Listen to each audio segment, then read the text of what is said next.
To everyone, welcome to my YouTube channel Tera Mera maths. आज हम जो टॉपिक डिस्कस करने वाले हैं वो है हमारा वेक्टर अलजेब्रा। जैसे कि आपको पता है इस चैनल पे आपको मैथ्स रिगार्डिंग वीडियोस मिलती है। अगर कोई भी स्टूडेंट्स टेट, टीजीटी या पीजीटी के लिए तैयारी कर रहा है तो मैथ सेक्शन की तैयारी वो मेरे चैनल से कर सकता है। स्टूडेंट्स, चलो मैं आपके थोड़े बेसिक पॉइंट क्लियर कर देती हूँ। सबसे पहले बात करते हैं पोजीशन वेक्टर की। पोजीशन वेक्टर होता क्या है? देखो, पोजीशन वेक्टर क्या होता है, जब भी हम ओरिजिन से कोई पॉइंट लेते हैं, ठीक है, ओरिजिन से उसका, ये मैंने कोई पॉइंट पी लिया, ठीक है, लेकिन इसका जो डिस्टेंस है हम ओरिजिन से फाइंड आउट करेंगे तो हम ओ पी, ये हमारा क्या हो गया, position vector. Position vector means आपको डिस्टेंस जो फाइंड आउट करना है वो ओरिजिन से लेना है। सपोज करो आपने इसको आर वेक्टर लिख दिया, तो आर वेक्टर को हम आगे ओपन करके लिख सकते हैं एक्स आई कैप प्लस वाई जे कैप प्लस जेड के कैप। कुछ नहीं, बस ये बताना था कि पोजीशन वेक्टर होता क्या है जब हम पॉइंट का मेजर करते हैं फ्रॉम ओरिजिन, ठीक है। अब नेक्स्ट इस चैप्टर में जो भी मेन है, मैं सारे पॉइंट्स आपके साथ डिस्कस करने वाली हूँ। नेक्स्ट जो सबसे मेन बात है इस चैप्टर में वो है यूनिट वेक्टर। आपने देखा होगा कि यूनिट वेक्टर पर काफ़ी क्वेश्चन पूछे जाते हैं। इससे पहले भी मैंने इसके रिगार्डिंग एक वीडियो अपलोड कर रखी है वेक्टर के रिगार्डिंग। आप चैनल पे विजिट करें और पूरी जितनी भी प्लेलिस्ट आपको मिलती है आप सारी प्लेलिस्ट को देखो। देखिए, यूनिट वेक्टर, इसको भी मैं क्लैरिफाई कर देती हूँ कि सपोज करो मेरे पास कोई वेक्टर है, ए वेक्टर है, ठीक है, इसका जो मैग्नीट्यूड है वो यूनिट है, ठीक है। जिस वेक्टर का मैग्नीट्यूड यूनिट हो, मतलब यूनिट मीन्स 1 हो, उसको हम यूनिट वेक्टर कहते हैं। यूनिट वेक्टर की जो नोटेशन होती है वो इस तरह से ए कैप, हम इसे ए कैप करके पढ़ते हैं। इसे हम किस तरह से ओपन करते हैं, वेक्टर फॉर्म ऊपर आएगी, उसी की जो मैग्नीट्यूड फॉर्म है वो नीचे आएगी। ये मोस्ट इंपॉर्टेंट पूरे चैप्टर में काम आने वाली बात है, इसे नोट डाउन कर लो कि यूनिट वेक्टर होता क्या है। और इसका दूसरा नाम, इसको डायरेक्शनल वेक्टर भी कहा जाता है। यूनिट वेक्टर को डायरेक्शनल वेक्टर भी कहा जाता है क्योंकि जिस वेक्टर का हम यूनिट वेक्टर फाइंड आउट कर रहे हैं उसकी ये डायरेक्शन बताता है, ठीक है, क्यों, इसलिए इसको डायरेक्शनल वेक्टर भी कहा जाता है। तो ये पॉइंट भी आप नोट डाउन कर लो। देखिए, जैसे अभी मैंने यूनिट वेक्टर बताया तो उसके रिगार्डिंग ये क्वेश्चन है, मतलब साथ साथ आप नोट करते जाओ, ठीक है। जब भी आप किसी चैनल पे विजिट करते हो स्पेशली फॉर मैथ्स, तो हमेशा अपनी कॉपी और पेन को साथ में लेके बैठो और जो इंपॉर्टेंट पॉइंट्स है वीडियो को पॉज करके उसको नोट डाउन करते जाओ। तो जैसे अब हमें इस वेक्टर का यूनिट वेक्टर फाइंड आउट करना है, कोई बड़ी बात नहीं है। हमें क्या करना है, हमें पता है कि यूनिट वेक्टर का जो फॉर्मूला है वो इस तरह से होता है, ठीक है, ये इसका मैग्नीट्यूड फॉर्म, ठीक है। ए वेक्टर तो आपको पता ही है, एज इट इज दे ही रखा है, तो आपने ए वेक्टर को लिख दिया। उसके बाद मैग्नीट्यूड कैसे निकालते हैं, ठीक है, किसी भी वेक्टर की मैग्नीट्यूड फॉर्म हम किस तरह से निकालते हैं, ध्यान से देखिए, पूरे चैप्टर में ये भी काम आने वाली बात है। आप क्या करोगे, स्क्वायर रूट, उसके बाद आई कैप का कॉफिशिएंट 3 है, 3 का स्क्वायर कर दोगे 9, प्लस -2 का स्क्वायर 4, प्लस 6 का स्क्वायर 36, तो 36 प्लस 4 40, 49, 49 का रूट 7। तो ऊपर वाली टर्म तो न्यूमिनेटर तो एज इट इज आ गया, ठीक है। नीचे आपने पूरा सॉल्व कर लिया और नीचे क्या आ गया हमारे पास 7। तो देखो ये हमारे पास यूनिट वेक्टर निकल चुका है। आप इसको अलग अलग से भी लिख सकते हो, ठीक है, डिपेंड करता है कि हमारे पास ऑप्शन किस फॉर्म में दे रखी है। 3/7 आई कैप, इस तरह से आप इसको अलग अलग करके लिख सकते हो, नहीं तो इसी फॉर्म में लिखना है इसी फॉर्म में लिख लो, कोई इशू नहीं है, जैसे भी आपको ठीक लगता है, ठीक है स्टूडेंट्स। तो ये यूनिट वेक्टर का एक क्वेश्चन हो चुका है। इसके रिगार्डिंग और क्वेश्चन मैं आपको बताती हूँ। चैप्टर मैंने बिल्कुल स्टार्टिंग से स्टार्ट किया है, ठीक है, तो साथ में करते जाओ practice, specially for TGT aspirants के लिए है ये वीडियो। देखो, अगर आप पीजीटी की तैयारी कर रहे हो तो उसके लिए टीजीटी का सारा सिलेबस है आपको गो थ्रू होके ही जाना पड़ता है, तो पीजीटी स्टूडेंट्स के लिए भी ये वीडियो बेनिफिट है। वही बात, चैनल को सब्सक्राइब कर ले, नोटिफिकेशन के लिए बेल आइकन को क्लिक कर ले, वीडियो अच्छी लगे तो लाइक भी ज़रूर करें। अगला क्वेश्चन करते हैं। देखिए नेक्स्ट क्वेश्चन, देखिए जो अभी हमने पिछला क्वेश्चन किया वैसा ही है, लेकिन थोड़ा सा एक स्टेप हमें एक्स्ट्रा करना पड़ेगा। इसमें क्या बोला गया है कि यूनिट वेक्टर फाइंड आउट करो पी क्यू वेक्टर का, और ये हमें पी पॉइंट दे रखा है और क्यू पॉइंट दे रखा है, अलग अलग से दे दिए है। तो पी क्यू वेक्टर हम कैसे बनाते हैं? Position vector of Q minus position vector of P. Simple आप बात समझ लो, 4 - 1, ठीक है।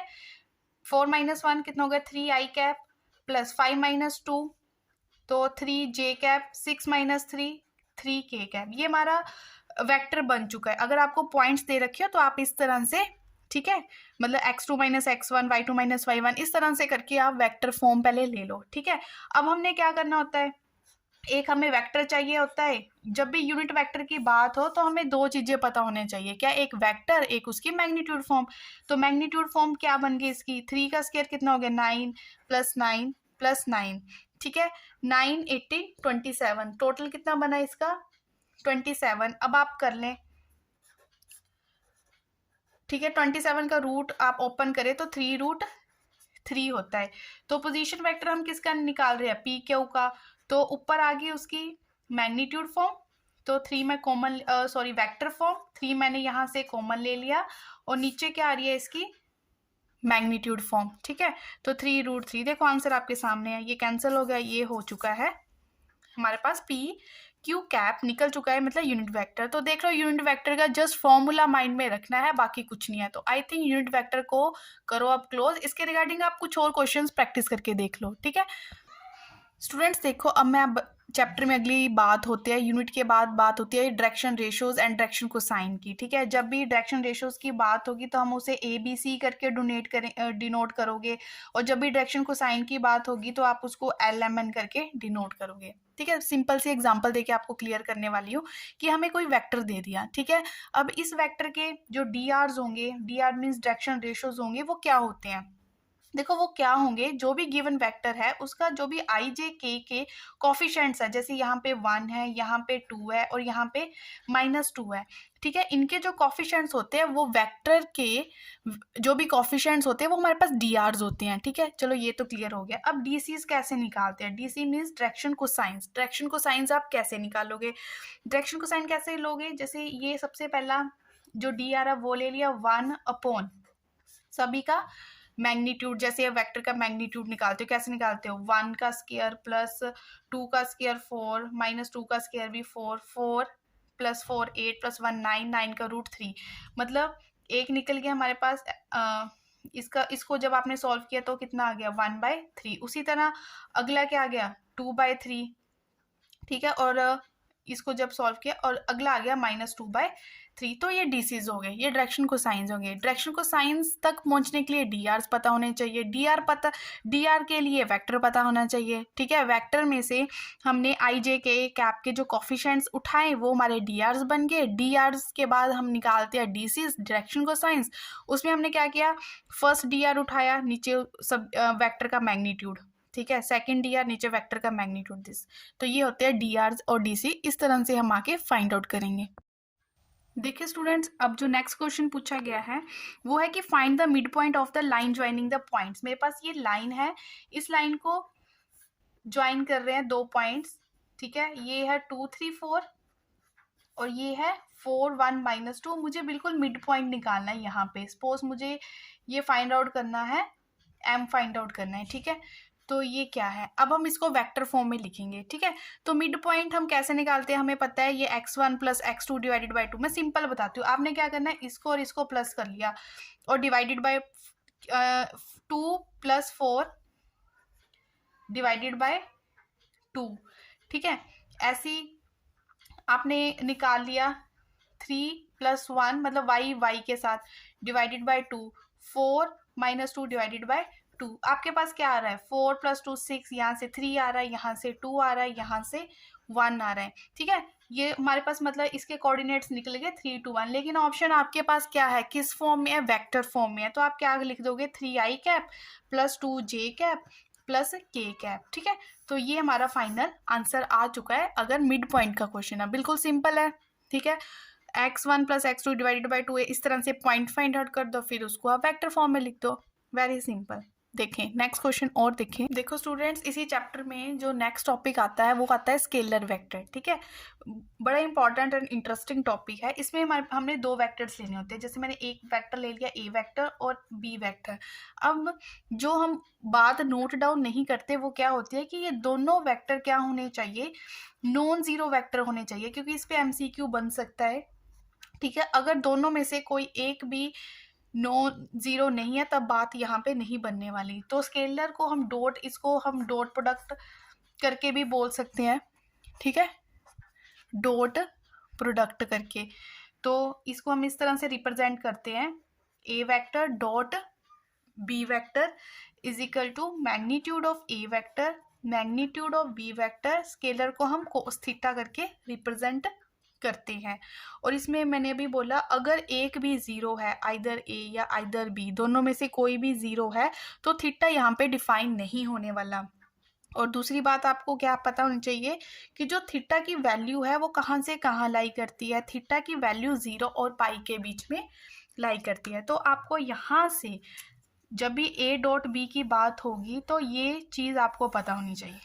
ठीक है, बाकी क्वेश्चंस करेंगे तो आपको पता चलेगा कि किस तरह से कोई चीज़ इम्प्लीमेंट हम करते हैं।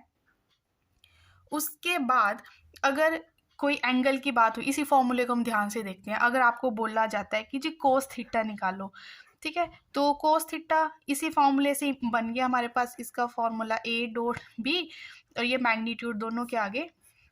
देखो कोस थीटा का फॉर्मूला आपके सामने। अगर आपको कोस थीटा का भूल जाते हैं तो ए डॉट बी का तो पता है, ये तो कॉमन फॉर्मूला, ये तो पता होना चाहिए। तो इसकी हेल्प से आप कोस थीटा निकाल सकते हो।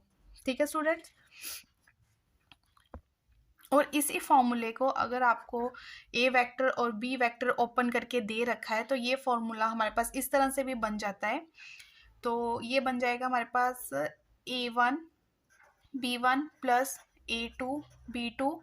ये क्वेश्चन पे डिपेंड करता है कि हम किस फॉर्म को यूज़ करेंगे, पर पता हमें दोनों फॉर्म्स होनी चाहिए। ठीक है, a1 b1 plus a2 b2 plus a3 b3। ठीक है, अपॉन, देखो मैग्नीट्यूड हमें पता है कि अगर आप इसका मैग्नीट्यूड निकालोगे तो ये बनेगा a1 square plus a2 square plus a3 square. ये बनेगा b1 square plus b2 square plus b3 square. तो ये भी यूज़ होने वाला है हमारे क्वेश्चंस में। ठीक है, तो नोट डाउन कर लें।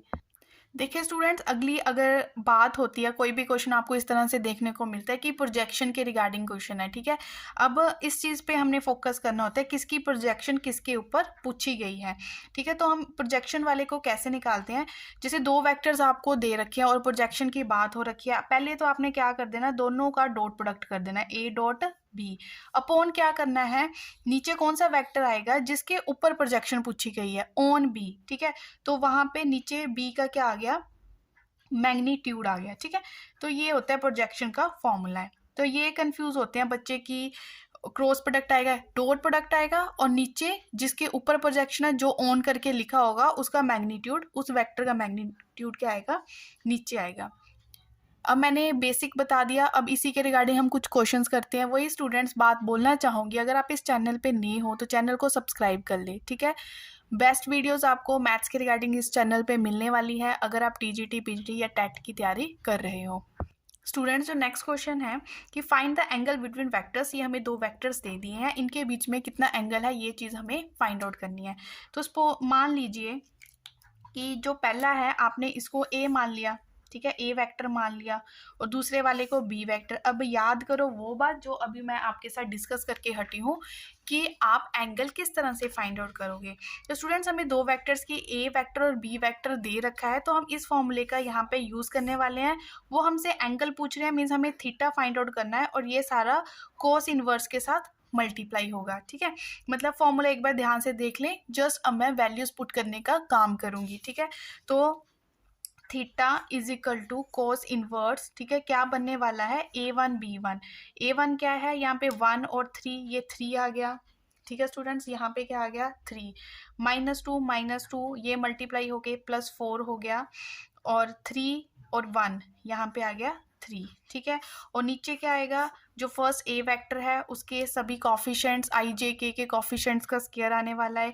यहाँ पे आ गया 1 +4 +9, और दूसरा नीचे क्या होता है, बी वाला वेक्टर उसके आई जे के कोफिशिएंट्स हैं जो उनका नीचे स्क्वायर आएगा। तो 3 का स्क्वायर 9 + 4 + 1।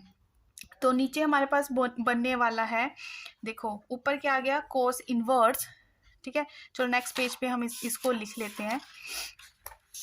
देखो स्टूडेंट्स क्या बनने वाला है हमारे पास, थीटा = कोस इनवर्स 3 + 3 6, ऊपर से आ रहा है 10, और यहाँ से √14 ठीक है, √14 का जब स्क्वायर होगा तो वो 14 रह गया हमारे पास। ठीक है, अगर कैंसिल होता है तो कैंसिल कर दो, 5 7। देखो फाइनल आंसर आ चुका है, एंगल हमारे पास पता हो चल गया है कि कितना आंसर आएगा, तो ये आंसर आ गया। जस्ट यहाँ पे जो मैंने अभी आपके साथ फॉर्मूला डिस्कस किया बस उसको माइंड में रखना था और कुछ नहीं करना। ठीक है स्टूडेंट, इसलिए मैं बोल रही हूँ कि साथ में आप चीज़ें जो है वो नोट करते जाओ, एक तरह से ये आपकी वेक्टर अलजेब्रा की रिवीजन हो रही है। देखिए स्टूडेंट्स, अगला क्वेश्चन है जो प्रोजेक्शन के ऊपर है। अभी मैंने बोल दिया कि मैंने उसका फॉर्मूला आपके साथ डिस्कस कर लिया है। अगर तो आपने उस बात को अच्छे से समझा है तो क्वेश्चन आपके सामने है, जल्दी से आप कर लो। ठीक है, जल्दी से कर लो, जितने क्वेश्चंस खुद करोगे उतना आपका कॉन्फिडेंस लेवल क्या इंक्रीज ही होगा। ठीक है, कि हम क्वेश्चंस खुद निकाल रहे हैं। देखो प्रोजेक्शन का क्वेश्चन है, दो वेक्टर्स दे रखे हैं। मैंने क्या बोला था कि A.B, सबसे पहले दोनों वेक्टर्स का आप डॉट प्रोडक्ट लिख लोगे, नीचे क्या लिखोगे, जिसके ऊपर ऑन है बी के ऊपर है तो बी का जो मैग्नीट्यूड फॉर्म है वो नीचे आएगा। सबसे पहले मैंने डॉट प्रोडक्ट किया A.B। जब भी हम डॉट प्रोडक्ट करते हैं तो आई के साथ मल्टीप्लाई होता है, जे के साथ, मतलब उनके कॉफिशिएंट्स। आई ने आई से मल्टीप्लाई किया, कितना आ गया हमारे पास, 1 आ गया। तो ये भी 1, तो यहाँ से तो आंसर सीधा 0 ही आ गया। नीचे क्यों टाइम वेस्ट करना है ना, बी वेक्टर क्यों निकालना है जब 1 - 1 हमारे पास क्या आ गया, 0 ही आ गया। ठीक है, तो ये देखो कुछ चीज़ें जो होती हैं वो हम टाइम सेविंग हो जाती है, लेकिन थोड़ी लेंथी होती है। लेकिन अगर हम सोचे, जैसे मैंने यहाँ पे देखा 1 - 1 0, तो यहाँ पे टाइम वेस्ट मत करने बैठना कि हम बी मैग्नीट्यूड भी निकाल लें। ठीक है, तो प्रोजेक्शन का क्वेश्चन भी हो गया, एंगल भी आपने फाइंड आउट कर लिया, यूनिट वेक्टर भी आपने कर लिया, और बेसिक बातें भी आपने सीख ली।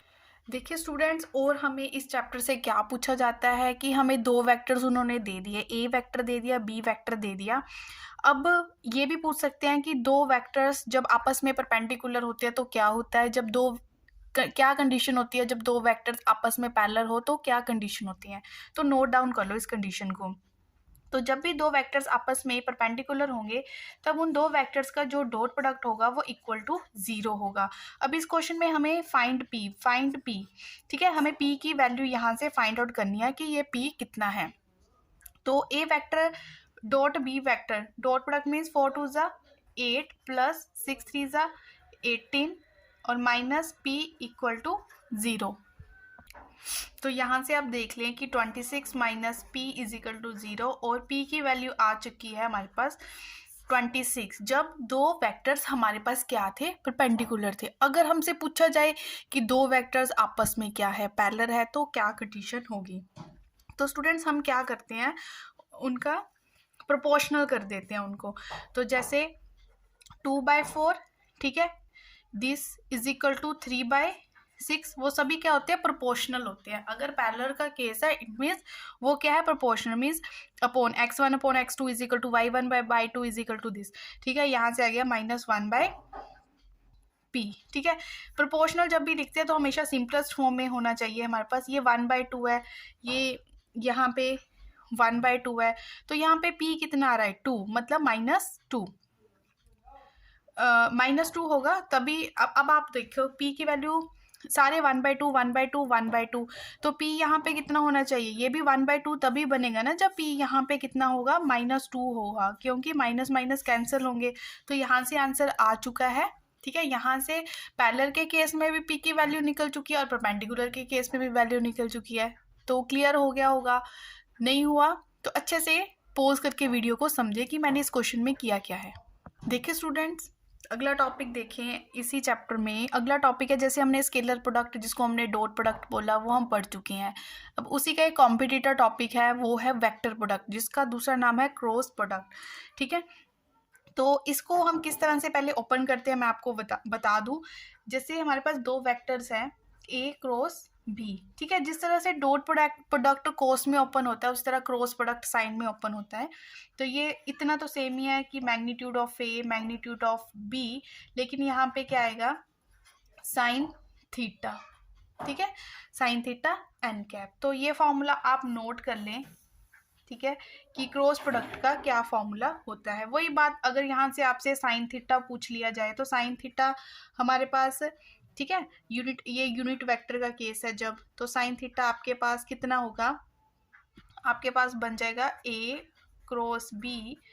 ठीक है, ए और बी। ठीक है, क्योंकि यहाँ एंगल पूछ सकते हैं, है ना, एंगल वाले जैसे पूछे। अगर देखो क्वेश्चन, देखो उन्होंने एंगल की बात कर दी, ठीक है, अब हम कंफ्यूज हो गए कि कोस वाला फॉर्मूला यूज़ करें या साइन वाला फॉर्मूला यूज़ करें, तो हम कोस जर्नल फॉर्मूला कोस वाला ही लेते हैं, डॉट प्रोडक्ट वाला, अगर वो हमसे एंगल पूछ रहे हैं। अब मोस्ट इम्पॉर्टेंट बात जो अभी आपके साथ मैं डिस्कस करने वाली हूँ वो आप नोट डाउन कर ले। देखो कभी भी आपके पास दो वेक्टर्स दे दिए, ठीक है, ए एंड बी, देखो छोटी छोटी बेसिक बातें पता होती है तो हम कैलकुलेशन से बच जाते हैं। ठीक है, ऑप्शंस हमें कैंसिल हम इजीली कर सकते हैं अगर हमें बेसिक पता है। जैसे हमें कोई दो वेक्टर्स दे दिए, ए वेक्टर एंड बी वेक्टर, ठीक है, अगर बोला कि ये दो वेक्टर्स आपस में पैरेलल है, ठीक है, या कोलिनियर है, जो भी है, ठीक है, दोनों में से कोई एक बात है, ठीक है, या तो पैरेलल का केस है तब भी, या कोलिनियर का केस है तब भी। ठीक है, तो हमें दो वेक्टर्स को पैरेलल प्रूव करना है या दो वेक्टर्स को कोलिनियर प्रूव करना है, आपने क्या करना है, उन दोनों का क्रॉस प्रोडक्ट इक्वल टू 0 कर देना है। मोस्ट इंपॉर्टेंट बात, हैशटैग। ठीक है, तो उनका आपने दो वेक्टर्स का अगर क्रॉस प्रोडक्ट 0 आता है तो यहाँ से ये बात क्लियर होती है कि दोनों वेक्टर्स या तो पैरेलल है, डिपेंड करते हैं ऑप्शन में क्या पूछा गया है, या दोनों वेक्टर्स आपस में क्या है, कोलिनियर है। मतलब ये इफ एंड इफ का केस चलता है हमारे पास। ठीक है, नेक्स्ट क्रॉस प्रोडक्ट में आपको क्या ध्यान में रखने वाली है, जैसे हमने डॉट प्रोडक्ट में बोला था कि सेम का डॉट प्रोडक्ट जैसे आई डॉट आई 1 होता है ना, अगर लेकिन ऑपोजिट पूछ ले आई डॉट जे तो वो 0 होता है। तो इसमें उल्टा चलता है, क्रॉस प्रोडक्ट में जो सेम होते हैं, आई का आई के साथ, जे का जे के साथ, इनका अगर क्रॉस प्रोडक्ट पूछ लिया जाए तो वो क्या होता है, 0 होता है। देखो इसमें आपने ध्यान रखना, जैसे मैंने यहाँ पे रखा आई जे के, ठीक है, आई कैप जे कैप के कैप लिखा, अगर आपसे पूछ लिया जाता है आई क्रॉस जे किसके इक्वल है, ठीक है, या जे क्रॉस के किसके इक्वल है, या आपसे पूछ लिया जाता है के क्रॉस जे किसके इक्वल है, मैं आपको एक बेसिक बता देती हूँ, बाकी आप जैसे मर्जी फाइंड आउट करते रहे। इसमें हमने क्या एंटी क्लॉकवाइज चलना होता है। ठीक है, अगर तो हम एंटी क्लॉकवाइज चल रहे हैं या हम क्लॉकवाइज चल रहे हैं, ठीक है, अगर क्लॉकवाइज चल रहे हैं तो नेगेटिव साइन ध्यान में रखना, एंटी क्लॉकवाइज में पॉजिटिव साइन। ठीक है, जैसे हमने आई जे देख लेना है, ऐसी पोजीशन रखना आई और जे, आई जे से जो अगला, ये आई से जे जा रहा है ना, तो एंटी क्लॉकवाइज जा रहा है, मीन्स अगला क्या होगा, के होगा, लेकिन एंटी क्लॉकवाइज के केस में के क्या होगा हमारे पास, पॉजिटिव। आगे मैंने पूछा जे के, जे क्रॉस के, जे से के, ये भी एंटी क्लॉकवाइज है, जे के अगला जो आएगा आई वो भी क्या आएगा, पॉजिटिव होगा। ठीक है, अगर के से जे जा रहे हैं, के जे ये क्लॉकवाइज जा रहा है, अगला जो आई आएगा वो क्या होगा, नेगेटिव होगा। ठीक है, तो ये पॉइंट आप अच्छे से ध्यान रखना कि कब पॉजिटिव कब नेगेटिव होता है क्रॉस प्रोडक्ट के केस में। तो देखिए स्टूडेंट्स, अगला टॉपिक इसी केस में आता है, ये वाला। देखो मैंने सारा मेन आपके साथ डिस्कस किया ताकि आपका रिवीजन में टाइम वेस्ट ना हो। ठीक है, तो सारे पॉइंट्स मैंने मेन ही उठाया है कॉम्पिटिटिव व्यू के अकॉर्डिंग। ठीक है, तो अगला है एरिया ऑफ पैरेललोग्राम पे क्वेश्चन पूछा जा सकता है अगर हमें दो वेक्टर्स दे दे। ठीक है, अगर देखो एरिया ऑफ पैरेललोग्राम के मैंने यहाँ पे ए बी केसेस बनाए, हो सकता है क्वेश्चन में हमें साइड्स दे रखी हो और एरिया ऑफ पैरेललोग्राम पूछा गया हो सकता है हमें डायगोनल्स दे रखे हो और एरिया ऑफ पैरेललोग्राम पूछा गया हो। तो इन केस ऑफ साइड्स हमने क्या करना होता है, जब भी हमें दो गिवन वेक्टर्स हो, हमने उनका सबसे पहले क्या कर लेना है, क्रॉस प्रोडक्ट कर देना है। जो क्रॉस प्रोडक्ट करके आपके पास एक वेक्टर आएगा उसके बाद उसका आपने क्या कर देना है, मैग्नीट्यूड कर देना। मैग्नीट्यूड पता ही है ना आपको, मैंने डिस्कस कर दिया कि अंडर रूट करके निकालते हैं किसी भी चीज़ का, हमने मैग्नीट्यूड निकालना हो तो ये फॉर्मूला होता है। अगर आपके पास डायगोनल्स गिवन हो तो आपने कुछ नहीं करना, उसका हाफ कर देना, जो आपने ऊपर वाला फॉर्मूला लिखा है उसका हाफ कर देना है इन केस ऑफ डायगोनल। तो इसी का जो रेस्ट ऑफ द पार्ट है इसी चैप्टर का वो हम नेक्स्ट वीडियो में डिस्कस करेंगे। अगर आपको ये वीडियो अच्छी लगी हो तो आप वीडियो को लाइक करना तो भूलें ना, और सेकंड वीडियो का भी वेट करें, उसके लिए आपको नोटिफिकेशन ऑन करनी पड़ेगी अपनी।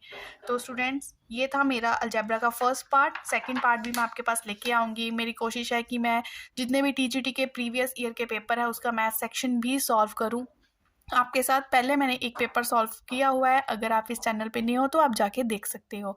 ठीक है फ्रेंड्स, टेक केयर।